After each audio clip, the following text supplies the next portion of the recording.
Hello my dear friends, once again most welcome everyone. एक बार फिर से आप सभी लोगों का आज के हमारे डेली करंट अफेयर के सेशन में स्वागत है। तो आज है 25 जनवरी और आज हम डिस्कस करने वाले हैं 25 जनवरी 2022 के करंट अफेयर के बारे में। तो जल्दी से तैयार हो जाइए आप सभी लोग और शुरू करते हैं आज का हमारा सेशन। एक बार सेशन को आप लोग लाइक कर दीजिएगा, शेयर कर दीजिएगा सारे दोस्तों के बीच में, ठीक है। चलिए आइए शुरू करते हैं अपने सेशन को। दोस्तों याद रखिएगा, सिंह बनो, सिंहासन की चिंता मत करो, क्योंकि जो सिंह होते हैं ना वो जहां बैठते हैं सिंहासन वहीं बन जाता है।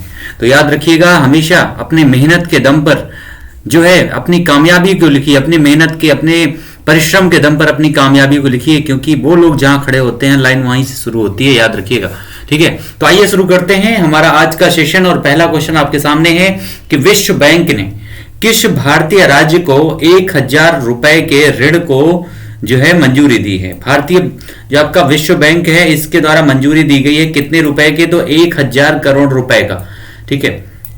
1000 करोड़ रुपए के ऋण की मंजूरी दी गई है किसको, तो पश्चिम बंगाल को, वेस्ट बंगाल को दिया गया है 1000 करोड़ रुपए की ऋण की मंजूरी। किसके द्वारा, वर्ल्ड बैंक के द्वारा। तो वर्ल्ड बैंक की जो अगर हम बात करें डियर, तो 1945 में इसकी स्थापना हुई थी और इसका हेडक्वार्टर कहां पर है, तो वॉशिंगटन डीसी में है। कहां पर, वॉशिंगटन डीसी में इसकी जो स्थापना हुई थी, याद रखिएगा, अमेरिका में इसका हेडक्वार्टर है 1945 में। यहीं पर आपका आईएमएफ का मुख्यालय भी है, वो भी याद रखिएगा। और पश्चिम बंगाल को ये 1000 करोड़ रुपए की ऋण विश्व बैंक के द्वारा दी गई है, जिसकी कैपिटल है कोलकाता, ठीक है, कोलकाता जिसकी कैपिटल है। नेक्स्ट हमारा है स्पाइस बोर्ड किस मंत्रालय के तहत एक नियामक और निर्यात प्रोत्साहन एजेंसी है। तो स्पाइस बोर्ड जो है यहां पर ये भी आपका मोस्ट इंपोर्टेंट है कि कभी कभी ये पूछा जाता है स्पाइस बोर्ड जो है किस मंत्रालय के अंतर्गत आता है। तो आंसर हमारा डायरेक्ट हो जाएगा वाणिज्य और उद्योग मंत्रालय। किसके अंतर्गत डियर, तो वाणिज्य और उद्योग मंत्रालय के अंतर्गत आता है स्पाइस बोर्ड। और स्पाइस सबसे ज्यादा कहां पर होता है, तो केरला में। कहां पर, केरल राज्य में सबसे ज्यादा स्पाइस यानी मसाले आपके पाए जाते हैं। पश्चिमी घाट पर सबसे ज्यादा इसका उत्पादन किया जाता है, ठीक है। एक बार आप लोग कमेंट सेक्शन में जरूर आंसर दीजिएगा, इस समय वाणिज्य और उद्योग मंत्री कौन है, वाणिज्य और उद्योग मंत्री इस समय कौन है। नेक्स्ट हमारा है राजनयिक संबंधों की 30वीं वर्षगांठ पर भारत और किस देश ने स्मारक लोगो लॉन्च किया है। भारत और किस देश के द्वारा जो है 30वीं वर्षगांठ मनाई गई है उनके राजनयिक संबंधों की, जिस पर जो है एक स्मारक लोगों को लॉन्च किया गया है। तो किसके द्वारा डियर, तो वो है भारत और इजराइल के द्वारा, भारत और इजराइल के द्वारा। इजराइल की कैपिटल क्या है, तो यरूशलेम कैपिटल है इजराइल की, याद रखिएगा यरूशलेम, ठीक है। मध्य एशिया का एक देश है इजराइल, छोटा सा देश है और उसी के साथ जो है राजनयिक संबंधों की 30वीं वर्षगांठ मनाई जा रही है भारत और इजराइल के बीच में, ठीक है। तो आंसर हमारा हो जाएगा इजराइल। नेक्स्ट हमारा है कहां पर स्थापित ब्रिज का नाम जनरल विपिन रावत के नाम पर रखा गया है। ये हमारे देश के पहले सीडीएस थे, क्या, पहले CDS, first CDS of India general Vipin Rawat थे।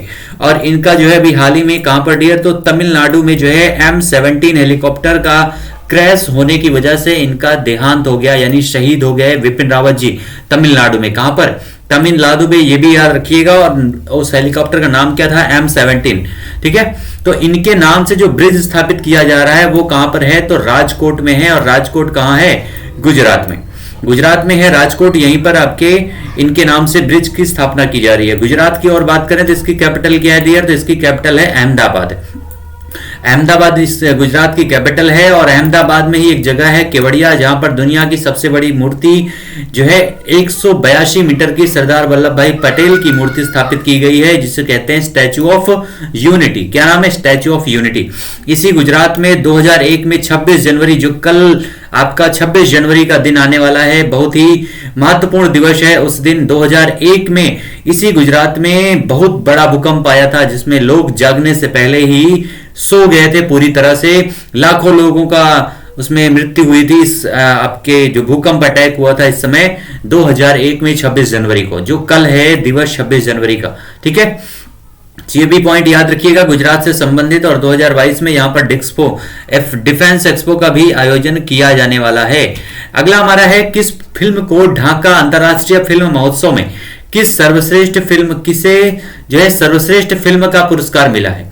तो ढाका अंतरराष्ट्रीय फिल्म महोत्सव ये सिंपल सा समझ में आ रहा होगा, ढाका में यानी बांग्लादेश में आयोजित किया गया था। और इसमें सर्वश्रेष्ठ फिल्म का जो पुरस्कार मिला है वो किसको मिला है, तो कुंजगल को मिला है। किसको, कुंजगल को मिला है सर्वश्रेष्ठ फिल्म का पुरस्कार। ये एक तमिल मूवी है, ये भी याद रखिएगा, ठीक है, तमिल मूवी है कुंजगल, और इसी को अंतरराष्ट्रीय ढाका अंतरराष्ट्रीय फिल्म महोत्सव में सर्वश्रेष्ठ मूवी का अवार्ड दिया गया है।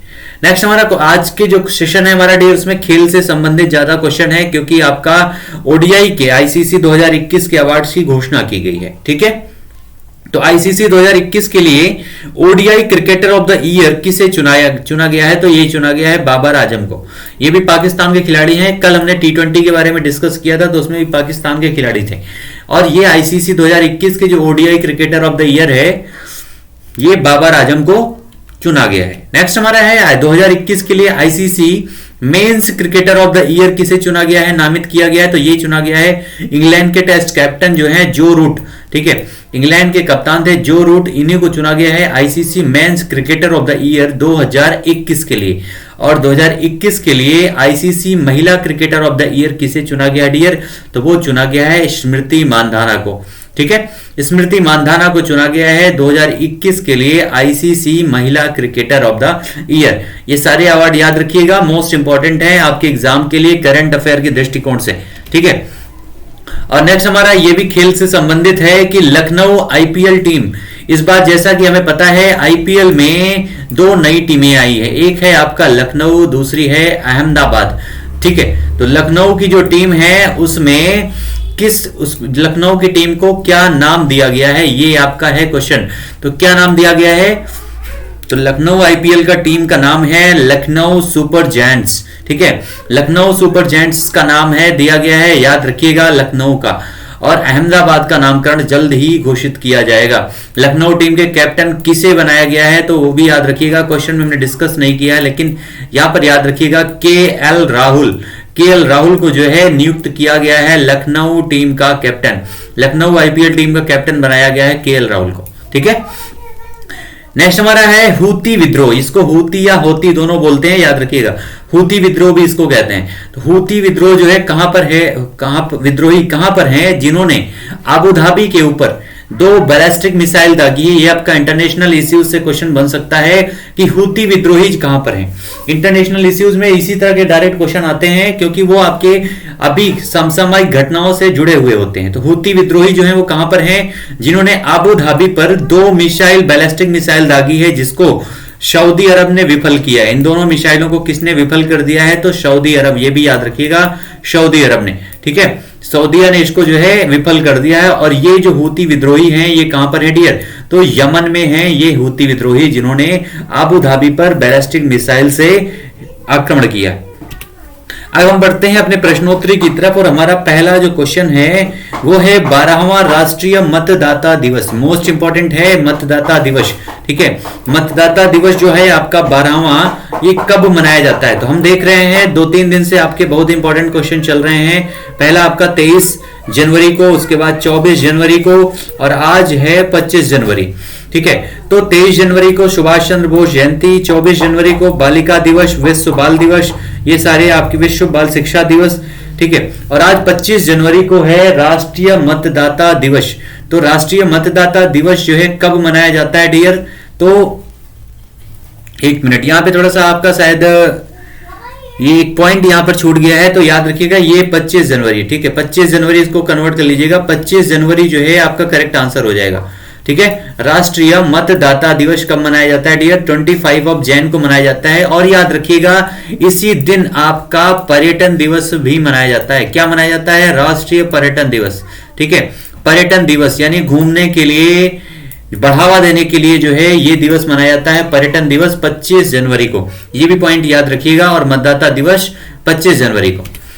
राष्ट्रीय पर्यटन दिवस की थीम क्या है, ये अभी हमने बताया, और इसका जो है दिवस मनाया जाता है 25 जनवरी। और थीम क्या है इसकी डियर, तो वो है भारत नहीं देखा तो इंडिया नहीं देखा, या फिर सारे जहां से अच्छा, हिंदुस्तान हमारा, आजादी का अमृत महोत्सव, या फिर खुशहाली चारों ओर।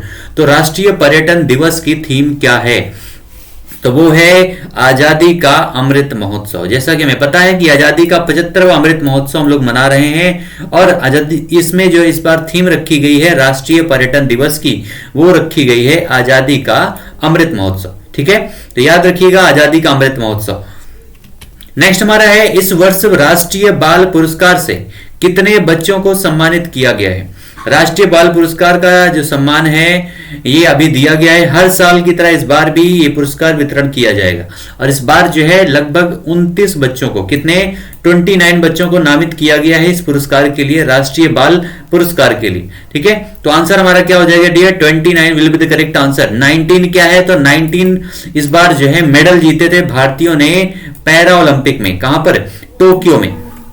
टोक्यो पैरा ओलंपिक में भारत ने इस बार रिकॉर्ड तोड़ प्रदर्शन करते हुए कितने मेडल जीते थे डियर, तो 19 टोटल, 19 मेडल जीते थे। उसके अलावा 119 क्या है, तो 119 जो है इस बार आपके पद्म अवार्ड की घोषणा की गई है। जो आपके पद्म अवार्ड हैं, पद्म अवार्ड जिसमें आपके पद्म विभूषण, पद्म भूषण, पद्मश्री, तीनों अवार्डों की जो घोषणा की गई थी, टोटल कितने लोगों को दिया गया है, तो 119 लोगों को दिया गया था। याद रखिएगा कितने, 119 लोगों को, जिनमें से आपका जो 7 है वो पद्म विभूषण पुरस्कार है। उसके अलावा 10 जो है वो पद्म भूषण पुरस्कार है, और 102 लोगों को दिया गया है पद्मश्री अवार्ड। ठीक है, 102 लोगों को दिया गया है पद्मश्री अवार्ड, तीनों याद रखिएगा। और ये क्रम से लिखे हुए हैं, पद्म विभूषण सबसे बड़ा पुरस्कार, उसके बाद पद्म भूषण, फिर पद्मश्री, लेकिन सबसे बड़ा जो अवार्ड होता है वो होता है भारत रत्न। ठीक है, तीनों की संख्या याद रखिएगा, बहुत इंपॉर्टेंट है आपके एग्जाम के लिए। और जिन्होंने नहीं देखा है पद्मश्री, इनसे संबंधित हमने सेशन में वीडियोस भी अपलोड किया है, आप जाके सारे अवार्ड के बारे में वहां देख सकते हैं। और 7 मेडल इस बार भारतीयों ने जो है ओलंपिक में जीता था। पैरा ओलंपिक में टोटल 19 मेडल, और ओलंपिक में 7 मेडल भारतीयों ने जीता था, ये भी याद रखिएगा। लेकिन यहां पर आंसर हमारा है 29 भारत, यहां पर राष्ट्रीय बाल पुरस्कार। ठीक है, तीनों पॉइंट याद रखिएगा, मोस्ट इंपॉर्टेंट है। नेक्स्ट हमारा है, प्लेटिना फिक्स्ड डिपॉजिट योजना किस बैंक के द्वारा शुरू की गई है। तो प्लेटिना फिक्स्ड डिपॉजिट योजना जो है डियर किस बैंक के द्वारा शुरू की गई है, आरबीआई के द्वारा, एसबीआई के द्वारा, उज्जीवन स्मॉल फाइनेंस बैंक के द्वारा, या फिर बंधन बैंक के द्वारा। तो ये शुरू की गई है उज्जीवन स्मॉल फाइनेंस बैंक, किसके द्वारा, उज्जीवन स्मॉल फाइनेंस बैंक के द्वारा इसकी शुरुआत की गई है। और याद रखिएगा जितने भी हमारे डियर फ्रेंड्स हमारे साथ जुड़े हुए हैं सेशन में, हम उम्मीद करते हैं कि सेशन के जब आपका महीना खत्म होगा तो उस महीने के लास्ट में जो है हम एक मंथली वीडियो यहां पर अपलोड करेंगे, जिसमें जितने भी आपके इस पूरे महीने के करंट अफेयर से रिलेटेड मोस्ट इंपोर्टेंट क्वेश्चन है, वहां पर हम सारे क्वेश्चन को डिस्कस करेंगे। और आपका उस सेशन में टेस्ट भी होगा कि आप लोगों को कितनी चीजें याद हैं। ठीक है, तो आंसर हो जाएगा Ujjivan small finance bank will be the correct answer. Answer हो जाएगा तीसरा हमारा यहां पर करेक्ट।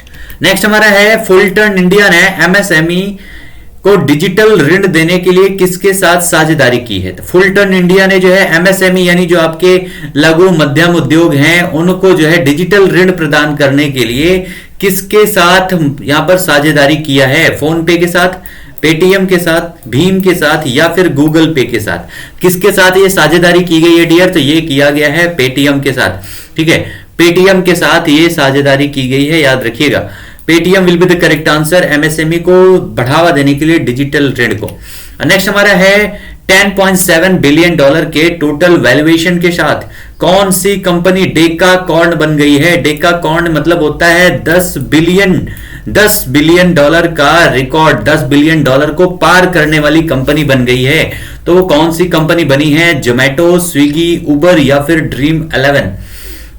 तो कौन बना है डियर, तो ये बनी है स्विगी। सबको पता होगा, ऑर्डर करते होंगे आप लोग, घर बैठे चीजों को मंगाते होंगे, और स्विगी ने जो है आज 10 बिलियन डॉलर का जो आंकड़ा है उसको पार कर दिया है, और डेकाकॉर्न कंपनी बन गई है। और इसने किसको जो है पीछे किया है, तो किसको पीछे किया है, तो नाम याद रखिएगा, ओयो को। ठीक है, ओयो को जो है इसने पीछे किया है अभी हाल ही में, और इसने कुछ महीने पहले जो है ड्रीम 11 का रिकॉर्ड तोड़ा था। उसके पहले जोमेटो का लगभग 5 बिलियन डॉलर इस समय उसका टोटल वैल्यूएशन है, यानी इसका स्विगी का आधा। ठीक है, तो आंसर हमारा यहां क्या हो जाएगा dear, Swiggy will be the correct answer. Next ये भी क्वेश्चन आ सकता है कि किस कंपनी का रिकॉर्ड तोड़ करके वो जो है स्विगी इस समय डेकाकॉर्न बन गई है, तो आंसर हो जाएगा ओयो। ठीक है, नेक्स्ट हमारा है 9वीं महिला राष्ट्रीय आइस हॉकी चैंपियनशिप 2022 किसने जीत लिया है? तो ये राष्ट्रीय महिला आइस हॉकी चैंपियनशिप जो डियर है ये किसने जीत लिया है? गुजरात ने, हरियाणा ने, जम्मू कश्मीर ने या फिर लद्दाख ने? किसने जीता है इस आइस हॉकी चैंपियनशिप को? तो ये जीता है लद्दाख ने। ठीक है, लद्दाख ने जीत लिया है, जो आपका यूनियन टेरेटरी 2019 में बनाया गया था लद्दाख को। यहीं पर दुनिया का सबसे ऊंचा मरुस्थल है जिसका नाम है लेह, यहीं पर दो है। लेह में जो एक बार बादल फटा था वो भी याद रखिएगा। ठीक है, तो आंसर हमारा क्या हो जाएगा डियर? लद्दाख। और यहीं पर चीन ने अपना अतिक्रमण करके रखा है, वो भी याद रखिएगा। अगला हमारा क्वेश्चन है प्रख्यात पुरातत्वविद इतिहासकार रामचंद्रन नागास्वामी का निधन हो गया। ये पुरातत्वविद थे और इतिहासकार भी थे। रामचंद्रन नागास्वामी इनका नाम है, जिनका संबंध किस प्रदेश या राज्य से है? ये आपसे क्वेश्चन पूछा गया है। केरल से, आंध्र प्रदेश से, तमिलनाडु से या फिर तेलंगाना से? तो कहां से इनका संबंध है डियर? तो ये हैं तमिलनाडु से, याद रखिएगा। कहां से? तमिलनाडु से हैं रामचंद्रन नागास्वामी जी। और यहीं पर जो है तमिलनाडु जो है आपका डियर जल्लीकट्टू यहीं पर मनाया जाता है, वो भी याद रखिएगा 14 तारीख को। 14 जो आपका अभी बीता है जनवरी में।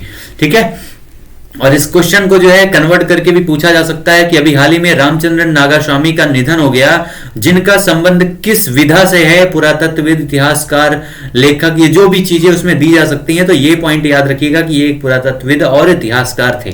ठीक है, अगला हमारा क्वेश्चन है किस कंपनी ने 6G शोध में तेजी लाने के लिए जियो ने किस देश की यूनिवर्सिटी ऑफ ओलू के साथ करार किया है? ठीक है, ये थोड़ा सा यहां पर क्वेश्चन में मिस्टेक है, इसको हटा दीजिएगा। 6G शोध में तेजी लाने के लिए जियो ने जो है किस देश की यूनिवर्सिटी ऑफ ओलू, नाम क्या है? यूनिवर्सिटी ऑफ ओलू उसका नाम है, और उसके साथ करार किया है। कौन सी देश की यूनिवर्सिटी है? 5G का काम कंप्लीट हो चुका है, अब बारी है 6G की। ठीक है, तो ये स्वीडन के साथ, फिनलैंड, अमेरिका या फिर चाइना के साथ? तो किसके साथ डियर? ये कौन सी देश का जो है यूनिवर्सिटी है? तो ये है फिनलैंड की। कहां की? फिनलैंड की यूनिवर्सिटी है, यूनिवर्सिटी ऑफ ओलू। और इसी के साथ जियो ने यानी रिलायंस ने जो है समझौता किया है 6G पर शोध करने के लिए। नेक्स्ट हमारा है प्लांट बेस्ड मीट कंपनी, क्या नाम है? गुड हॉट, उसका नाम है गुड हॉट ने किसे जो है अपना ब्रांड एम्बेसडर नियुक्त किया है? Plant based meat company good hot ने किसे अपना ब्रांड एम्बेसडर नियुक्त किया है डियर? तो वो नियुक्त किया है नीरज चोपड़ा को। किसको? नीरज चोपड़ा को नियुक्त किया है, जिन्होंने ओलंपिक में भारत को एकमात्र जो गोल्ड मेडल भारत ने जीता था वो दिलाया था नीरज चोपड़ा ने। ठीक है, रानी रामपाल कौन है? तो इंडियन हॉकी टीम की कैप्टन थी, जिन्होंने ओलंपिक में भारत का नेतृत्व किया था। पीवी सिंधु लगातार 2 ओलंपिक में मेडल जीतने वाले एकमात्र महिला हैं, और अभी हाल ही में इन्होंने एक टूर्नामेंट भी जीता है जो कल हमने डिस्कस किया था।